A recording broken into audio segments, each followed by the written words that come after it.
গায়রত কাকে বলে জানেন? বুঝেন গায়রত কি জিনিস? একজন মুশরিক বলতেছে, যে কিনা আল্লাহকে চিনে না বা আল্লাহ তাআলাকে বিশ্বাস করে না, এই রকম একজন ব্যক্তি বলতেছে যে যেই উটের মধ্যে আমার স্ত্রী বসেছে এবং ওই উট যখন আমি বিক্রি করব এবং ওই উটের মধ্যে অন্য কোনো পুরুষ বসবে, এটা আমি সহ্য করব না, এজন্য ওই ব্যক্তি ওই উটকে জবাই করে দিছে। একজন সাহাবী বলতেছে যে ইয়া রাসূলুল্লাহ, যদি আমি কখনো আমার স্ত্রীর সাথে অন্য কোনো পুরুষকে দেখি, আমি তাকে হত্যা করে ফেলবো। তখন সাহাবীরা সবাই আশ্চর্য হয়ে গেল। তখন আল্লাহ রাসূল সাল্লাল্লাহু আলাইহি ওয়াসাল্লাম বলতেছে যে তোমরা তার গায়রত দেখে আশ্চর্য হচ্ছ?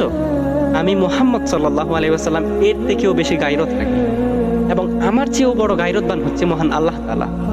আল্লাহ তাআলার চেয়ে গায়রত বেশি আর কারো নাই। আল্লাহ তাআলা হচ্ছে সবথেকে বড় গায়রতবান। এজন্য আল্লাহ তাআলা ফাহিশা, জিনা, ব্যভিচারকে হারাম করেছে। অবৈধ সম্পর্ককে আল্লাহ তাআলা এজন্য হারাম করেছে। একজন পুরুষ তার স্ত্রী, বোন বা তার কোনো মেয়ের সাথে অন্য কোনো পরপুরুষকে সহ্য করবে না, কারণ তার গায়রতে আঘাত লাগবে। এবং আল্লাহ তাআলা এর চেয়েও বড় গায়রতবান বলেই এসব অবৈধ সম্পর্ক, জিনা, ব্যভিচারকে হারাম করেছে। বড়ই আফসোস লাগে যে আমরা এই গায়রতকে হারিয়ে ফেলছি। আমরা নিজেদের গায়রতকে পিছনে ফেলে আধুনিকতার নামে নষ্টামির দিকে ছুটতেছি।